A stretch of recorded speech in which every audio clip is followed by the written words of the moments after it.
Hi hello welcome back to my mini vlog. ಇದು ಬಂದು ಬುಧವಾರದ mini vlog ಆಗಿರುತ್ತೆ. ಇನ್ನು ಬೆಳಗಿನ ತಿಂಡಿಗೆ ನಾನಿಲ್ಲಿ ಚಪಾತಿನ ಮಾಡ್ಕೋತಾ ಇದ್ದೆ. ಇದ್ರ ಕಾಂಬಿನೇಷನ್ ಆಗಿ ಟೊಮೆಟೊ ಗೊಜ್ಜನ್ನ ಮಾಡಿಕೊಂಡೆ. ಸೊ ಇವಾಗ ಚಪಾತಿನ ಮಾಡ್ಕೋತಾ ಇದ್ದೀನಿ. ಚಪಾತಿನ ಬೇಯಿಸ್ಕೊಂಡು ಇನ್ನು ತಿಂಡಿ ಕೂಡ ಮುಗಿಸ್ಕೊಂಡೆ. ಇನ್ನು ಅಷ್ಟರಲ್ಲಿ ಹಾಲು ಕೂಡ ಬಂತು. ಸೊ ಹಾಲನ್ನ ಸಹ ಕಾಯಕ್ಕೆ ಇಟ್ಕೊಂಡಿದ್ದೀನಿ. ಇವಾಗ ಬೇಸಿಗೆ ಆಗಿರೋದ್ರಿಂದ ಬೇಗ ಬೇಗ ಒಡೆದೋಗ್ಬಿಡುತ್ತೆ. ಸೊ ಹಂಗಾಗಿ ಬೇಗ ಕಾಯಿಸ್ಕೊಂಡೆ. ಸೊ ಇನ್ನು ನನ್ನ ಮಗಳು ಮಲ್ಕೊಂಡಿದ್ಲು, ಅವಳು ಸಹ ಎದ್ಲು. ಎದ್ದಾದ್ಮೇಲೆ ನೋಡಿ ಅವಳ ರಿಯಾಕ್ಷನ್ ಹೆಂಗಿರುತ್ತೆ ಅಂತ. ಫುಲ್ಲು ಮುಖ ಎಲ್ಲ ಬಾಡಿಸ್ಕೊಂಡಿರ್ತಾಳೆ. ಹಾಗೆ ಅವಳ ಜೊತೆ ನಾನು ಸ್ವಲ್ಪ ಮಲ್ಕೊಂಡು ನೋಡ್ತಾ ಇದ್ದೆ ಅವಳನ್ನ ಏನು ಮಾಡ್ತಾಳೆ ಏನು ಅಂತ. ಸೊ ಇನ್ನು ಕೂದಲೆಲ್ಲ ಉಚ್ಚಿ ಥರ ಹರ್ಕೊಂಡಿದ್ಲು, ತಲೆಗೆ ಬೇರೆ ಸ್ನಾನ ಮಾಡಿಸಿದ್ನಲ್ವ. ಸೊ ಮಲಗಿದ್ದು ಎದ್ದಾದ್ಮೇಲೆ ಬಾಚೋಣ ಅಂತ ಹಂಗೆ ಮಲಗಿಸಿದ್ದೆ. ನನಗಂತೂ ಅವಳಿಗೆ ತಲೆ ಬಾಚೋದೇ ಒಂದು ದೊಡ್ಡ ಟಾಸ್ಕ್ ಅಂತಲೇ ಹೇಳ್ಬೋದು.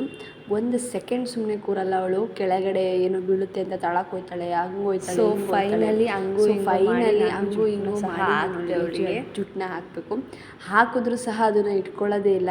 ದಿನದಲ್ಲಿ ಒಂದು 10 ಸತಿನಾದರೂ ಬಿಚ್ತಾಳೆ, ನಾನು ಒಂದು 10 ಸತಿನಾದರೂ ಹಾಕ್ತಾ ಇರ್ತೀನಿ.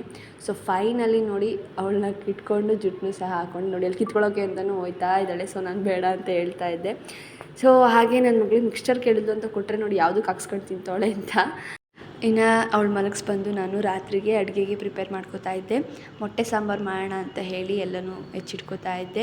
ಅವಳು ಮಲ್ಕೊಂಡಾಗಲೇ ನನಗೆ ಮಾಡ್ಕೊಳಕ್ಕಾಗೋದು ಜಾಸ್ತಿ. ಸೊ ಹಂಗಾಗಿ ಅವಳು ಮಲ್ಕೊಂಡಾಗಿದ ತಕ್ಷಣ ಎಲ್ಲನೂ ಹೆಚ್ಚಿಟ್ಕೊಂಡು ಮಸಾಲೆ ಎಲ್ಲನೂ ಹಾಕ್ಕೊಂಡು ಅದನ್ನು ಸಹ ರುಬ್ಕೊಂಡು ನಾನು ಒಗ್ಗರಣೆನೂ ಸಹ ಹಾಕ್ಕೊಂಡು ಸಾಂಬಾರನ್ನ ಕುದಲಿಕ್ಕೂ ಇಟ್ಕೊಂಡಿದ್ದೀನಿ. ಇವಾಗ ಮೊಟ್ಟೆನ ಹಾಕ್ಕೋತಾ ಇದ್ದೀನಿ 1 by 1. ಸೊ ಫೈನಲಿ ಮೊಟ್ಟೆ ಸಾಂಬಾರು ಕೂಡ ರೆಡಿ ಆಯಿತು. ನಾನು ಮೊಟ್ಟೆ ಹುಯ್ದಿದ ತಕ್ಷಣ ಏನು ಕದರೋದು ಇಲ್ಲ, ಏನೂ ಇಲ್ಲ. ಒಂದು 5 ನಿಮಿಷ ಫ್ಲೇಮ್ನ ಸ್ಲಿಮ್ಮಲ್ಲಿ ಇಟ್ಬಿಟ್ಬಿಡ್ತೀನಿ, ಆಗ ನೀಟಾಗಿ ಬೆಂದಿರುತ್ತೆ. ಸೊ ಇನ್ನು ಅವಳು ಎದ್ದಾದಮೇಲೆ ಮತ್ತೆ ಒಂದು ಸಲ ಅವಳನ್ನ ತಲೆ ಬಾಚಿಕೊಂಡು ಆಚೆ ಕಡೆ ಕರ್ಕೊಂಡು ಬಂದಿದ್ದೀನಿ.